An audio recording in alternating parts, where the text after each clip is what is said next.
নমস্কার, সবাইকে স্বাগত জানাচ্ছি আমার চ্যানেলে। আমি মনের ঘর থেকে কাবেরী। আশা করি বন্ধুরা তোমরা সবাই ভালো আছো, আমিও ভীষণ ভালো আছি। আর তোমাদের সাথে দেখো এই ভিডিওটা শেয়ার করছি। এটা সকালের জলখাবার। সকালে আজকে জলখাবারে করেছিলাম সুজি আর পরোটা।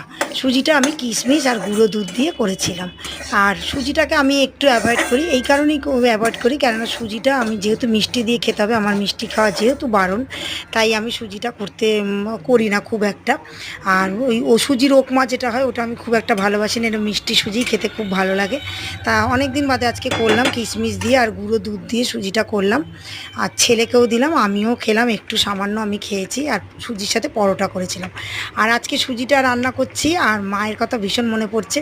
মা যখন আমাদেরকে সুজি করে দিত ছোটোবেলায়, তখন মাকে দেখতাম ওই তখন তো আমুলের কৌটোতে গুঁড়ো দুধের যে কৌটোগুলো হতো তখন পাওয়া যেত তখনকার দিনে। আর ওই গুঁড়ো দুধগুলো মাকে দেখতাম সুজির মধ্যে দিত, আর এরকম না ডেলা ডেলা হয়ে থাকতো।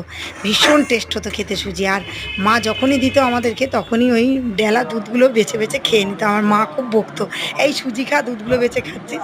তাই আজকে সুজিটা করছি আর খুব মায়ের কথা মনে পড়ছে। দেখো আমার